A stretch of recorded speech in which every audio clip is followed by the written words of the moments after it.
Hi guys, it's Nathan here from Headbangers. Today we've got Mark from Suicide Silence. Today we're talking about everything he's done in his career up until now, the new album, which you should definitely check out, as well as just him, growing avocados, enjoying him, enjoying a bit of a gardening kick. This one was a great one for us to film, because we've both been fans of Suicide Silence for quite a while, and to get to speak to one of the members was just incredible. But yeah, if you like the podcast and you want to support us, don't forget, we've got Patreon and we've got YouTube and we've got everything like that. So give us a like and subscribe. If you're an audio listener, please leave us a rating, because it really does help us out in the algorithm. And drop us a follow on all socials. Everywhere it's Headbangers Podcast, except for Twitter, where it's Headbangers Pod 1. But without any further ado, here's the episode. How was that? Headbangers. Unloading gun. What's done is done. Hi, welcome back to the Headbangers Podcast, where your hosts Nathan and Brad. Here today we're joined by Mark from the legendary Suicide Silence. How are you doing, man? Start off with. Fucking fantastic, dude. How you guys doing? Yeah, good. Oh, yeah. Good. Really good, man. Really good.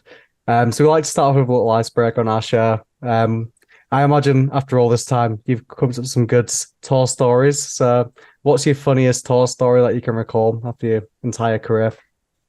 Oh, my entire career? Geez. I'll just say that, I mean, they keep happening all the time. We were just on the last European tour, the Never Say Die tour, and we were in Berlin, and it's so funny. I mean, I don't know if you guys know. I think it's called SO38 or SO36. It's kind of like a legendary punk and metal venue. It smells like shit. There's a tiny little backstage room. Yeah. It's like it's a cool place. We played there numerous times, and God, I'm gonna throw Dan Kenny under the bus, but like Dan Kenny, our bass player, he likes to party, no secret there. He likes to party, and he never remembers any venues in Europe at all. He's totally American. Like, he brings hot sauce and beef jerky and top ramen and shit on tour, so he doesn't have to like eat European food. And it was late night, and we'd already played, and there's a cool bar across the street, and everybody's drinking, everybody's doing their thing, and it gets to be like 1 a.m, and Dan Kenny drunkenly decides he's just going to go walk and try to find some food because he was drunk and hungry. He starts walking. He realizes he doesn't really know where he went, then realizes his phone is dead, then realizes he really has no idea where the fuck he is. He's lost. And so he's like, all right, well, I'm going to go find somewhere that's open and like see if I can get some help. Walks into a hotel. The fucking hotel guy recognizes him and goes like, aren't you the bass player for Suicide Silence? No way. This is not something that happens very often. I'm not saying like we're not super recognizable people, but like this kid happened to know, he probably wasn't even a kid, knew who he was. And he's like, and Dan Kenny, like, oh, no, like I need, where's, I don't even know what venue I played. So like he helps him charge his phone, takes a picture of him, posts a story on Instagram, like, Dan Kenny from Suicide Silence just walked into my hotel. He's 2.5 kilometers away from the venue he played and has no idea where he's at. So the guy posts about it, and also shows it's like, dude, this is how far away he got.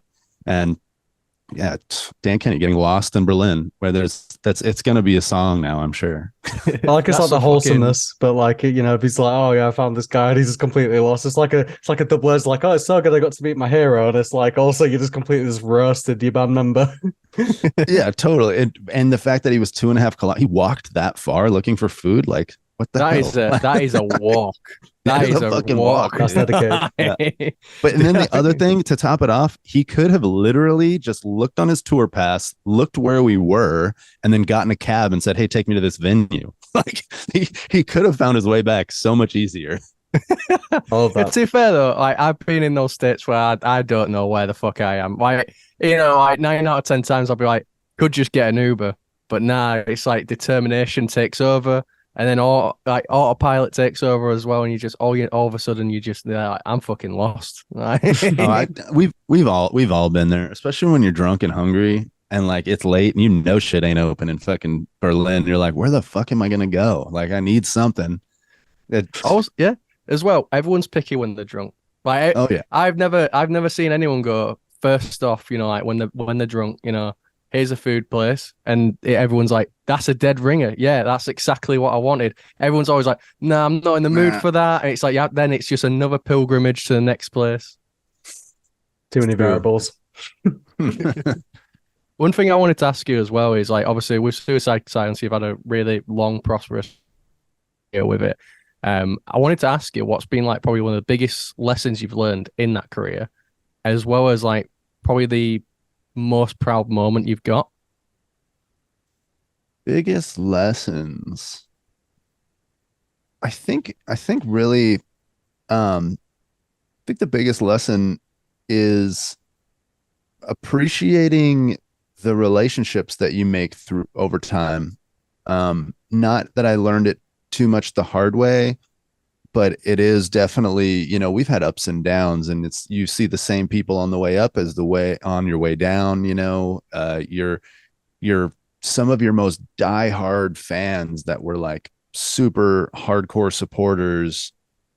Sometimes they grow out of what you're doing, like they're not there anymore, kind of thing. And it's like I can look back and really appreciate some of the like the eras of fans that we've had that are, it's like I can think I forget his name right now, but I remember this dude that used to come to our shows all the time. He was like our biggest fan in New York, and then all of a sudden he's kind of gone. But it's still, I look back, I'm like, well, at least we like showed him a good time while he was around. We like always brought him back and hung out with him and all That's that. awesome. But like, yeah, just kind of appreciating people that are supporting you is so important. And I wouldn't say we never that it's not something that we haven't, but it is a lesson that is very important. I think that these people are there because they like what you're doing and they're helping you live your dream. So yeah, having that appreciation for those people it's a lesson that I think that a lot of people, when they're in pursuit of rock stardom, they don't realize that this is a, as people say, it's chess, not checkers. And it's like a big part of that is like knowing who you really need, like Mitch said it. It's like, we can't do this without our fans. Like, our fans are everything. It's instilled in us as a band. It's like, our fans are everything. We will stay and hang out with fans and sign everything. Of course, some fans are fucking dickheads. It's fucking true. Like, they're so quick to, say something to get a reaction out of you. And we know, we've been around enough. We've walked into so many rooms and know when we call it recognized. When someone knows who you are, like, oh, totally got recognized, but it's like, you can tell when you walk in a room that people know who you are. You don't have to, they don't have to say anything. You just know it. And same goes for, you can tell when a fan is trying to get a reaction out of you, when they're trying to do something and like kind of bring it out. But at the same time, it's like, just, be cool to them, like treat them with, treat them like a human, the way you want to be treated, that's huge. And then I think the coolest thing that's really ever happened to me, it still happens all the time. And it's just kind of being on a similar level of people that like I had on my walls when I was a kid, like I've hung with Zakk Wylde a bunch, like, and that's crazy. And Zach's always been super cool to me. And like, I remember we played the Golden Gods Awards first time with Eddie, and Zakk had done, he did In This River for Dime. They were doing a whole thing about people who had passed that year. And we had gone up to talk about, people who had died, because, Mitch had died that year or the year prior. And I remember Zakk telling me like, hey, like, leave some, he didn't say exactly this, but he's like, when you go up there, like, make sure you don't kill the crowd too hard, because I got to play after you, like, don't shred too hard, like, just messing around. And then when I got off, he's like, hey man, I told you not to shred so hard. Like, I heard some Al Di Meola and John McLaughlin going on up there. I'm like, dude, like, this is Zakk Wylde, like, saying the Zakk Wylde quips to me, like, just the coolest thing. Those things, hanging out with Alice in Chains in the early days, getting Korn asking us to tour, to go on tour with them. Like, those things are, words fail. It's just, what the fuck? It's crazy. It's crazy to be in that same circle and to have, made this little dent in heavy metal that we have. So I was going to say actually, because obviously, like you guys have been like the new kids on the block, in a time where deathcore was just in its embers, and now you're like a legendary band, and you're obviously inspiring all these new bands to come up and take the wheel. Like, is it weird to just see that transition of just like the band back then to like the band now, and just all that time in between? Oh, 1,000%, because like deathcore in the early days was literally the bastard stepchild of metal, and like metalheads weren't really cool with deathcore, that didn't look well. Also, we weren't even really that cool with deathcore in the early years. We didn't really want to be called deathcore. We wanted to be called a heavy metal band, and we didn't really see the uniqueness in that we were kind of spearheading creating a new genre. We didn't want to create a new genre. We wanted to be in the metal scene, and there was this divide. But as we got older, we learned that it's like, being polarizing and drawing a line in the sand is kind of important, because if you have people that love you, you have people that hate you, and you have both, and now you have this like kind of visceral reaction from people that is, I mean, if you don't get that from a band, then you're kind of just another band that exists. You're not really triggering anything. um and yeah, dude, in the past 2 years, the second wave of deathcore has really just this wave. It's a fucking wave, and we see it. More people are discovering us because of it, and the stigma of it all has gone away, and being referred to as legends has just become such a more commonplace. And it's not coming just from fans. It's coming from we did that Chaos and Carnage tour with Carnifex and Lorna Shore and Distant and Angel Maker and Signs of the Swarm and all these new bands, and all of them took the time to like tell us about what we meant to them. And we'd never been on a tour where almost every band, no, not even almost every band, basically said, we are a band partly because of you guys, and That's now amazing. these bands are supporting us, and also getting insane reactions, and really evolving the music, and doing their own thing. They don't sound like Suicide Silence. They sound like some new shit. And so yeah, it's a whole thing that I'm still processing and still kind of seeing how it's all going. Another one is there used to just really not be a lot of bands that we could pick and have them come on tour with us, because there wasn't a lot of bands that made sense for the deathcore scene.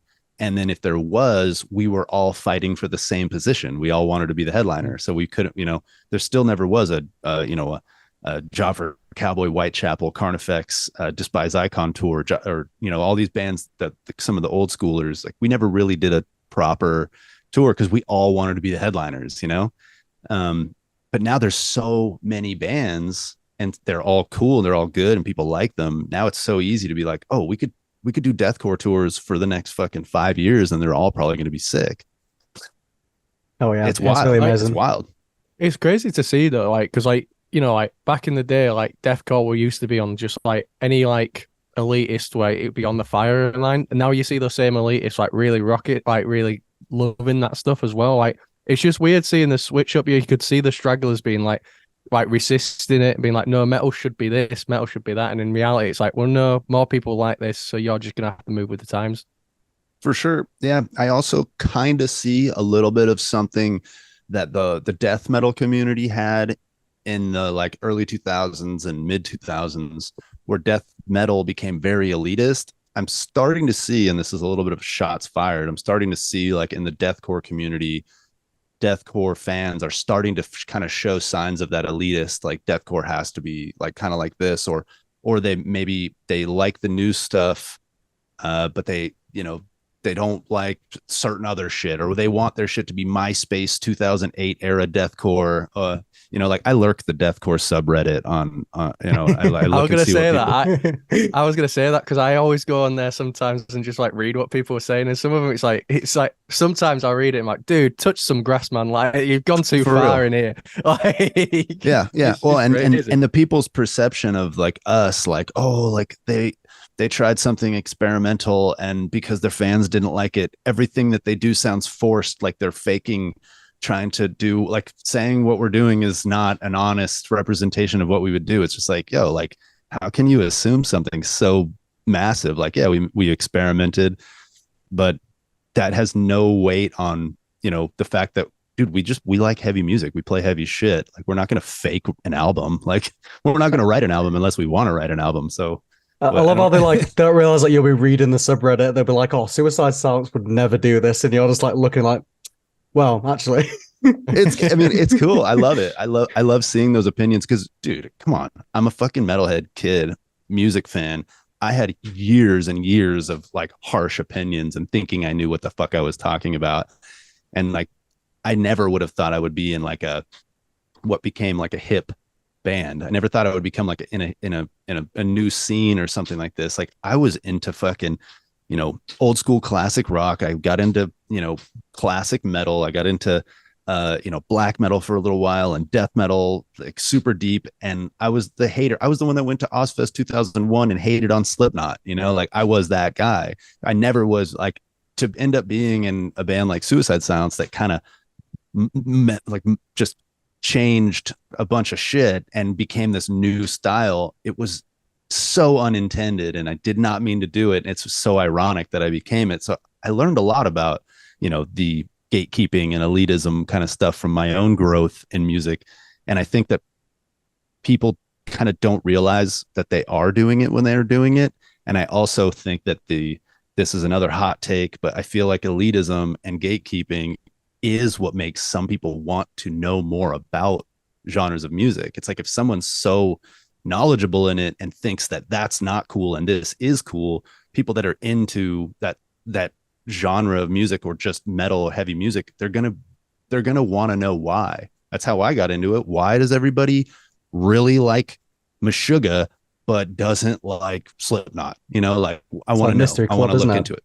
Yeah, like that's just a random example, but yeah, there needs to be a little bit of elitism in heavy metal. It's what makes it cool.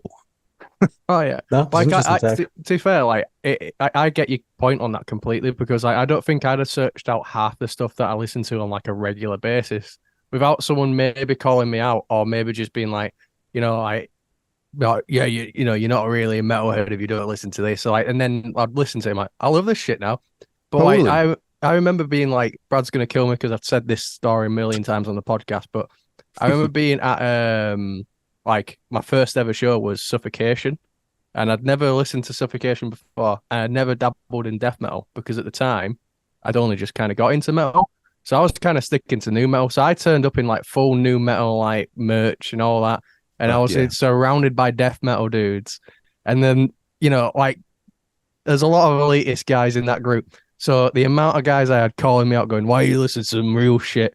and like saying, "Oh, like listen to this band, blah blah blah blah blah." And like, I was like, so kind of not embarrassed, but it was like one of those things. It's like, I mean, I suppose to try to fit in a little bit more, if I'm going to be going to these shows, I should be, checking this stuff out. Yeah, it kind of helps you. It helps you.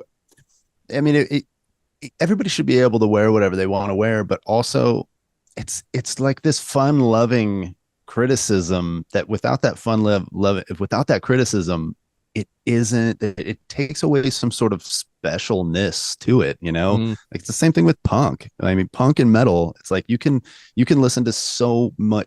You can listen to Fugazi or you could listen to the Sex Pistols, totally different shit, but it's still punk, and it's the same thing with metal. It's like, if you're showing up to a Suffocation show dressed as new metal, like dressed in fucking, Jinkos and fucking, your eyebrows pierced and shit, like you're probably going to hear something, you're going to learn something, and you're probably going to galvanize and solidify a little bit more of who you really are, or learn about it. I don't know. It's how I came into it. It doesn't really have to be that way. I'm sure it's so much different now. I can't put myself in the shoes of some of these young kids I see again on the Deathcore subreddit, like, I'm going to see this band for the first time. What should I expect? It's creating see that all the time. Kind of, it's like kind of creating this, stigma and like taboos, but there is this kind of acceptance and people want to help people get involved in it. And it's still, that's kind of still elitism. You have this person, or gatekeeping. I have the knowledge of this. This is what you should do. You kind of need it. Do you think, like, compared to like the old days to the new days, then, so from the MySpace to the Gram, like, do you think like the metal scene has changed over the years? Like, do you think if it's become a more open-minded, or do you think, like, the scene for, bands supporting each other has gotten better? Like, if you could compare then to now, how do you think it's changed? I think a big thing that has changed is the ability to have such a, a platform. Like everyone has a platform, and that's just meaning like you can promote everything so easily through the internet, and you can be planning promotional campaigns and planning, you can have a social media calendar of like, this is how we're going to be posting and everything that we're going to do to keep people engaged in what we're doing.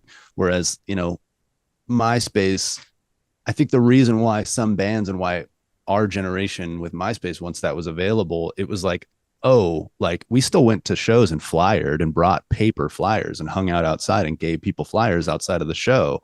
But now there's MySpace. It's like, well, now we can kind of double down or triple down and be promoting on MySpace and putting things up the way we would flyer. And now it's kind of less, I mean, I'd use the word, it's less analog, meaning there's the less hand-to-hand flyering going on and much more straight through the internet. This is this is how I'm promoting all of this.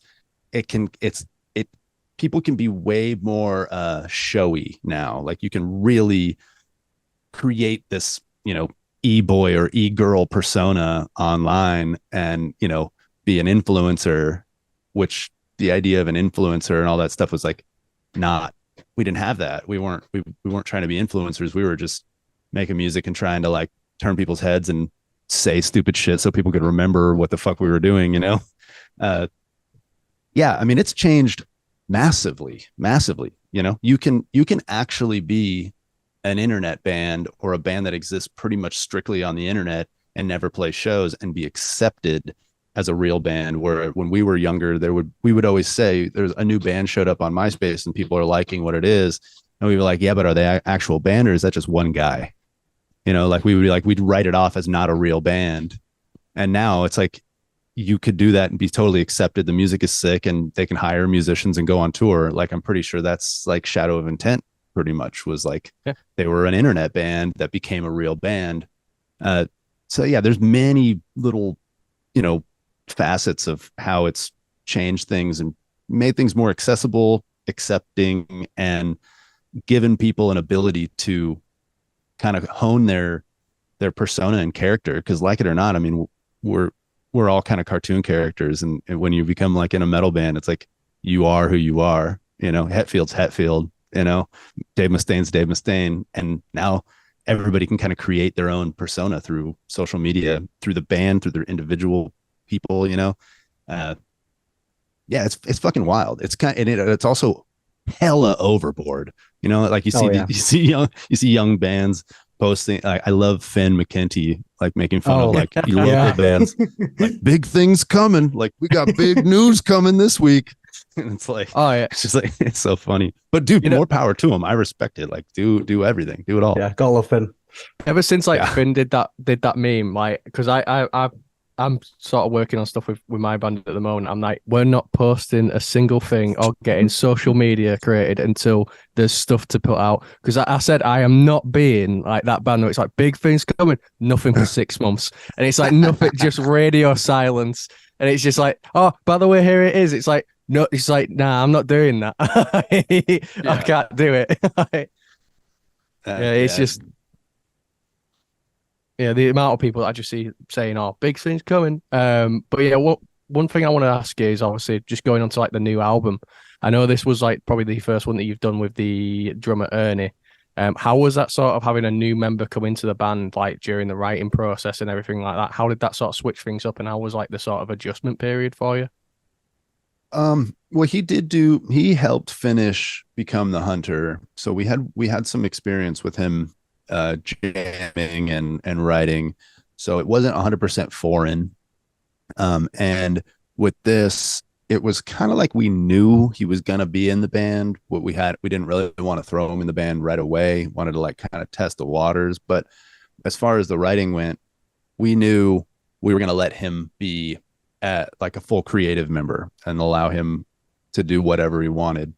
And we didn't do that on the previous record. We kind of told him what he could and couldn't do, uh, for better or for worse. But since he was fully involved and he knew it was, he really brought an excited energy into the band room every day. And he would even show up an hour or 2 hours, sometimes 3 hours before we were set to even meet. And he would just be there, jamming or listening to things we'd worked on, or just hanging out, just sitting there waiting for us to get there. Cause sometimes we would get there an hour early. His excitement brought a youthful energy. That's like the best way I could put it. He's a fan of the band. He's a fan of Deathcore. He's played with Whitechapel. He used to drum tech for Chelsea Grin. He knows the scene. He's been following it for a long time. He's a fucking madman on drums. He's really good.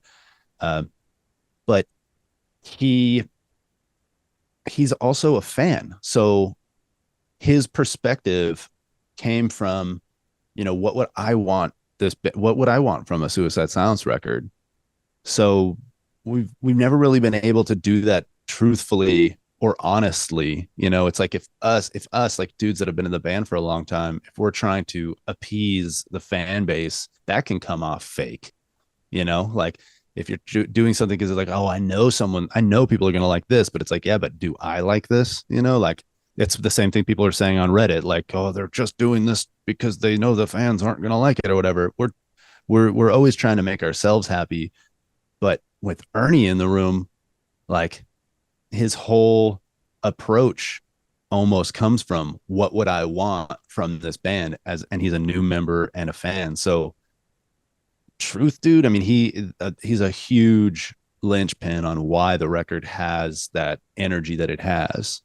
Just plain and simple. I mean, it's hard to avoid that. It's just he's fresh, No, I can't test. I mean, like, Remember You's Die is an absolute masterpiece. I've had it on repeat since it's come out. Like, it's definitely set the bar for heaviest album of the year. I don't know if much can top it, but like, it feels like an homage to your previous work, like your early work. It feels like a touch to even like classic death metal as well in there.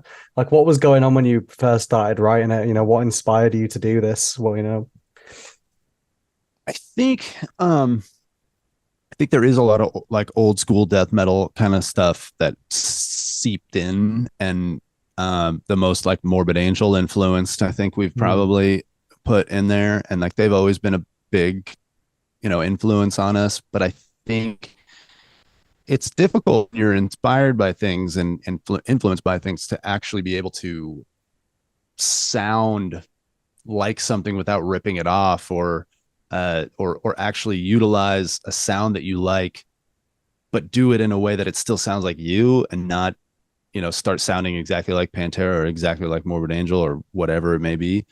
The real thing is we talked about it before we even started writing. What do we want to do? And everybody agreed. Garza said it, like, let's just make a record that's as heavy as possible. Let's make it heavy as possible. And that was always the goal and always the idea. But what I really think is that we all wanted the same kind of heavy, and not everybody thinks of heavy as the same thing. We can say we want to make a heavy as possible record, but maybe I'm listening to Opeth and Garza's listening to Korn and Dan Kenny's listening to Deeds of Flesh, and like everything is a different kind of heavy. So you're trying to make a tech death record, and you're trying to make a heavy nu metal record, and I'm trying to make a progressive record or something. And this was just the first time first time in a long time that we all knew what kind of heavy we wanted. We knew what we wanted to do. And yeah, a blend of old school deathcore, which is basically what we sound like. We are like, our sound is an old school deathcore sound. I always say it, probably know this, I've said it a million times. We didn't start a deathcore band. We just started a band. We started a heavy band, and the deathcore thing kind of came around. So for us to make this the style of music we play, it's just what we sound like. I think now, if you were to label it, I would say, yeah, we sound like an old school deathcore band, like, because that's what we do. We're not going to go down some wild, we're not going to start sounding like Lorna Shore, and we're not going to try to sound like, the new deathcore. That's totally what they did on their own. We're going to sound the way we sound, like, forever. Slayer, fucking Metallica, like, they all kind of started their sound and continue, building on it. but yeah, I think that we had this intention, which was heavy as possible, and all of us were on the same page about it. And I think that is why when people hear this, it sounds like a throwback, or it sounds like something like an old, like the people say, oh, it's like No Time to Bleed, or sounds like The Cleansing again. To me, some of it, sure, some of the riffs sound, like us, but I don't think it does necessarily, the songs and the way that it is. I don't necessarily think it sounds like those records. I just think the energy that we captured was similar to the energy that we captured on those early records. I do think that for sure. Agreed. Oh yeah, Yeah. because I when listening to it, I got like the sort of same vibe as I did get with obviously the cleansing, but like I think it was more the energy that was brought to it, where it was just like it felt like it was like this is balls to the wall. They just went, I want to make some shit, heavy shit, and obviously you did. Totally. And then I think the other big one is, yeah, in the songwriting process, we've written so many songs now, you only can get better. Like you only can figure out what has worked in the past and how to dissect the songs. And I just think on this record, it was like we paid attention to the little things, and how the transitions flow, and how what can we do to kind of add a little bit more to something that is a cliche of ours. How can we one up ourselves and kind of it, elaborate on things that we've already been doing that we know work, just even go deeper into those things. And just like all of our previous records, this record and the process of it left me feeling inspired. And I have more ideas for the next record, and what did I not get to do on this record, like that I want to do on the next, which I think is super important for me. Like if I'm done with a record and I'm like tapped and I don't have any more ideas, that's like the day where it's like, okay, I need a long break. and this one, it was like, dude, I was ready to write another record right away. I was like, dude, I got so many more ideas. Like this was just such a fun record to put together. Yeah, man. I think yeah. it sounds like if someone was to ask, like, what does Suicide sound like? What is their key formula? Like, this record is just like you guys playing it. You're just absolute best. Like, it's just perfect from start to finish. Like, Yeah. it is like a trailer to the band for sure. Thanks, Yeah. man. Yeah.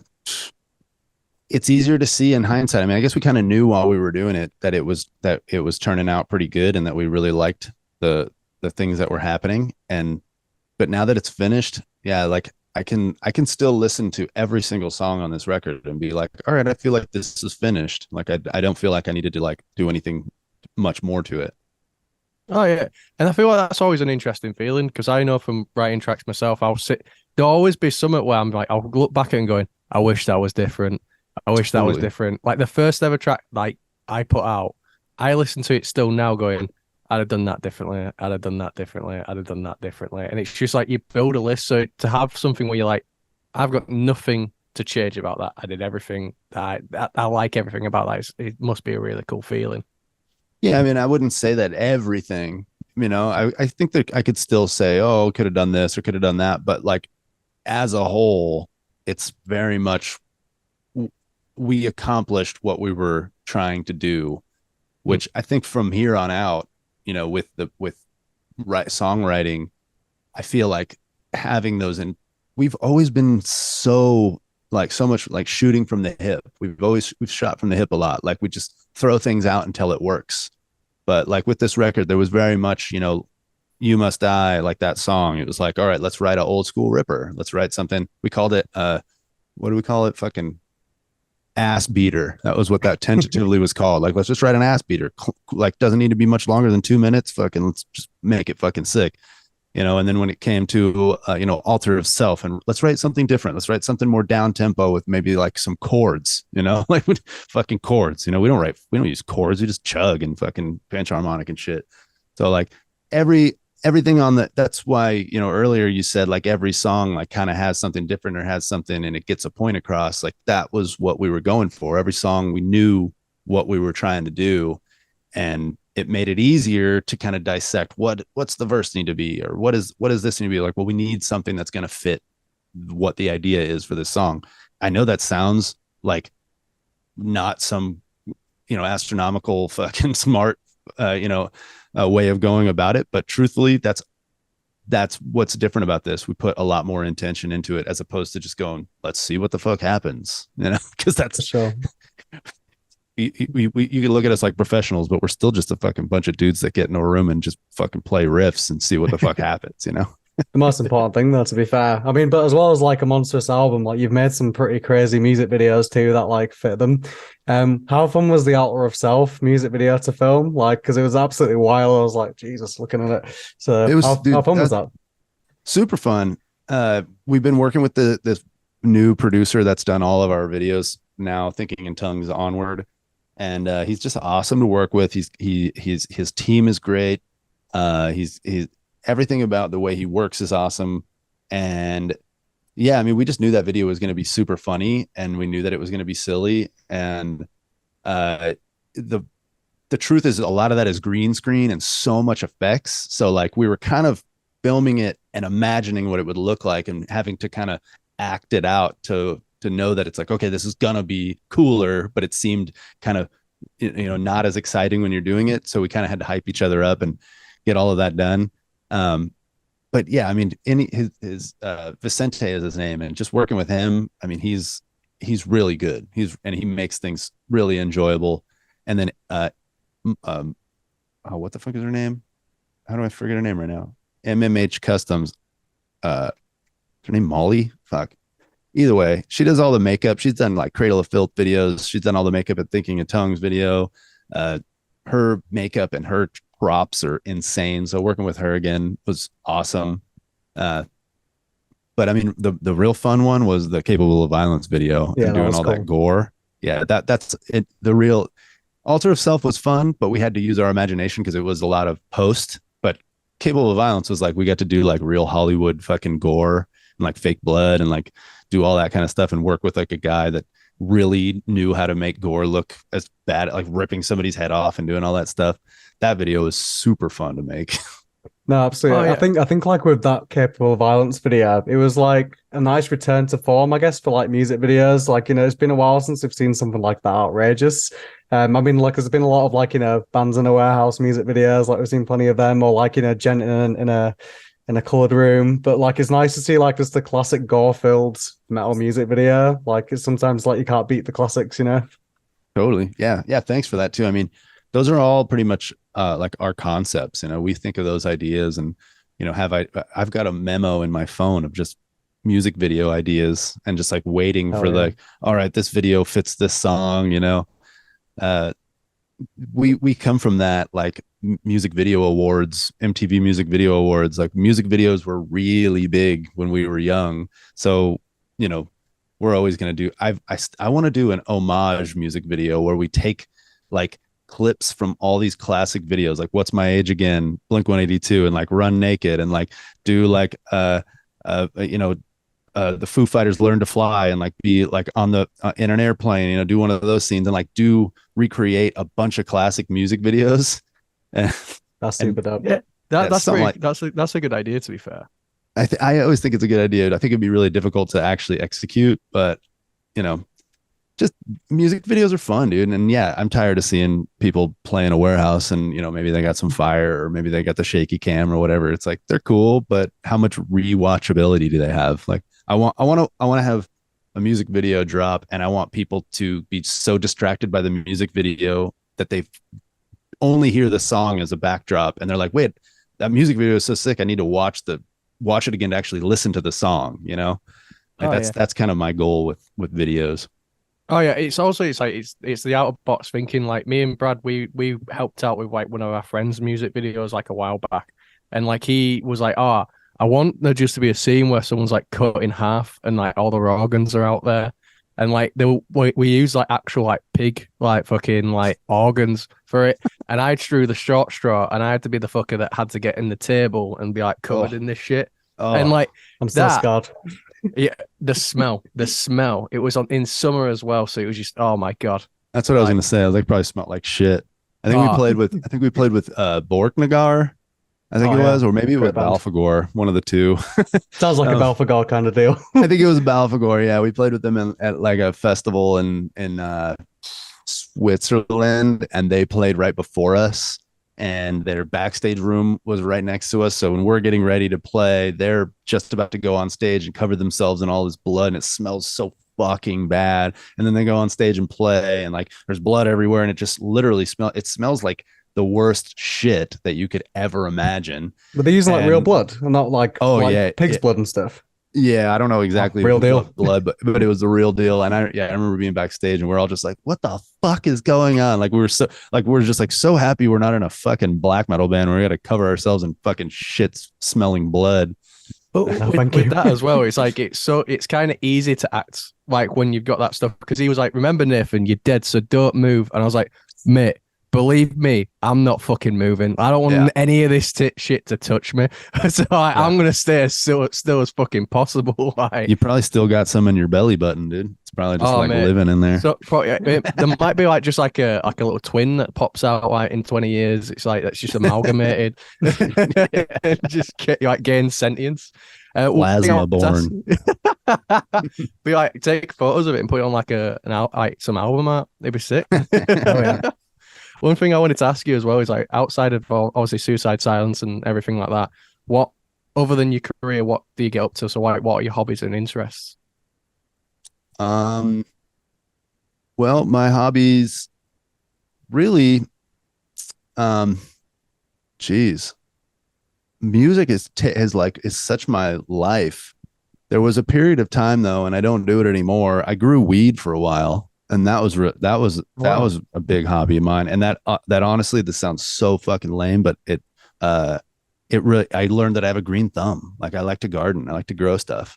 Truth, like it's something that I feel like if you haven't done it before, I did it when I did like my first weed grower, is like from seed to smoke. It's like you see a lifespan of something, and it's like it's cathartic. You're like, dude, I started this whole thing and now I'm like consuming something that I grew.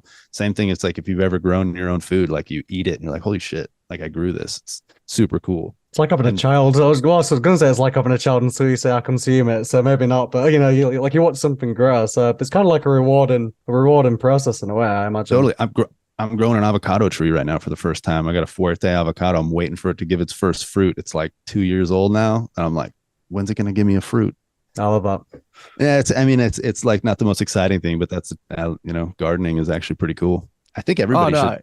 Why don't they teach it in school? That's what I want. I always wondered that, because I've never had to use Pythagoras theorem in my entire life. Right? Yeah, me neither. But learning how to like grow shit might have actually come in handy quite a few times. Like, yeah, I mean, like, here's how you grow a tomato plant. Here's how you grow potatoes and shit. That's actually usable information. Absolutely, dude. I think if everybody could grow, like have a small space that they could grow in, you wouldn't have to go to the fucking store and buy a cucumber. Yeah, I was gonna say, start with potatoes. You can grow like a year's worth of potatoes in like 3 5-gallon buckets. Swear, it's like you grow so many fucking potatoes. I can say if an apocalypse ever happens, and people are like, oh, Mark, can we come over? And you just sound like your avocado friend, like, who's laughing now, bitch? Like, like, no way, dude. I've only got enough for me. Like, stay away. This is The Last of Us, dude. Like, stay. So fair, like, I've always wanted to get like some plants and shit, like for my room and that, because I do genuinely like feel better when I've got like plants and shit near me. My grandma was always like a massive gardener. I used to help her out all the time. So like, it's just like, I get what you mean. Like, it is really cathartic stuff. Yeah, dude, I'm a like a hippie at heart. I'm not like a real hippie, but like I'm a hippie at heart. Like I love nature, dude. I like going on hikes, and if I go on vacation, I'm rarely going to like a city. I'm going like somewhere far away and fucking touching grass. Oh yeah. I want to ask a bonus question. How many camo pants do you actually have? Because every time I've seen a picture of you, you're always wearing the camo pants. Do you just have like a whole drawer full of them? No, not as many as you'd think, man. I have this. I'm wearing the same. I was just talking about this actually, because we were talking about the Mitch Memorial show at our album listening party, and I'm like, I think I'm wearing the same pants right now that I wore at the Memorial show. Like, I think I've had them that long, and I have one pair of shorts that I'll wear on stage, and I rarely wear them. They're like specifically for stage, and then I have one that I don't wear on stage, and I'll rip through stage camos. Like I'll rip them wear them for like a year or two, but then they'll completely wear out, and I'll just get new pairs. But I don't have as many as you think, Yeah. And there was during the pandemic, I sold a lot of my stage worn and a lot of my like promo pick stuff like on Depop. I was like, you know what? I got all these clothes. I'm just gonna sell some clothes. I got no money. It's fucking pandemic. I need to sell some shit. Awesome. So we got one last question for you. If it was the zombie apocalypse, which member of the band would you be least reliant on, and which member would you be the most reliant on, and why? Oh man, everybody has.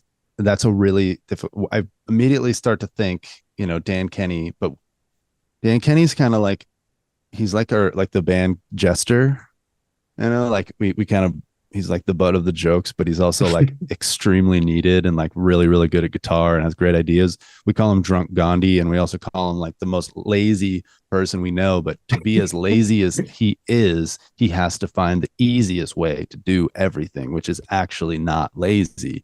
So it's like this weird savant, like I don't know what his IQ is, but it's probably super high.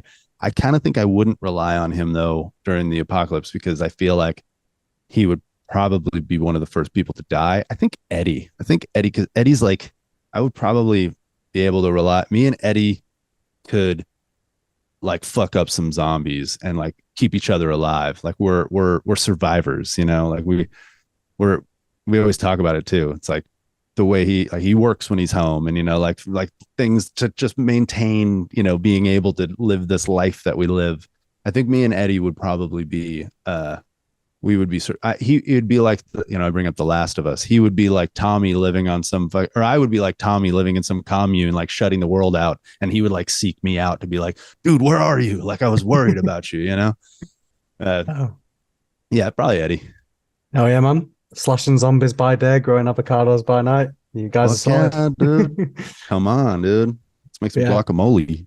But yeah, honestly, thank you so much for coming on. It's been great chatting with you. Honestly, new album is absolutely immense. Like I've had it on repeat and will continue to do so. So I'm looking forward to seeing you guys live eventually. I haven't got the chance yet, but I'm hoping sometime soon. Yeah. Cool. Yeah. Thank you guys too. And I by the judges, the accent. What are you guys? Scotland? No.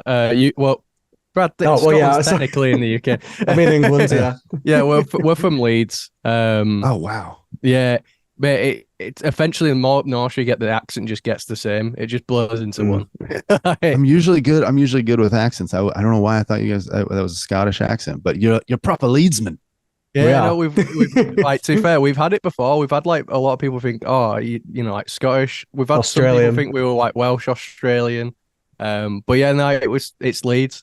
But like this one was like, I'm really looking forward to this one because like being a massive fan for ages, and whenever we get like one that I'm really looking forward to, I always star it in my calendar. So as soon as we got it booked, it was like there was a star straight there for you. So yeah, it's been great like talking to you. I hope it was everything you hoped it to be. It was. Everything more, man. Yeah, hopefully I'll see you guys in Leeds. Oh yeah. Better come down. All right, guys. Yeah, have a good rest of your evening. And you. Take care, man. Thank you so much. Later guys. Cheers.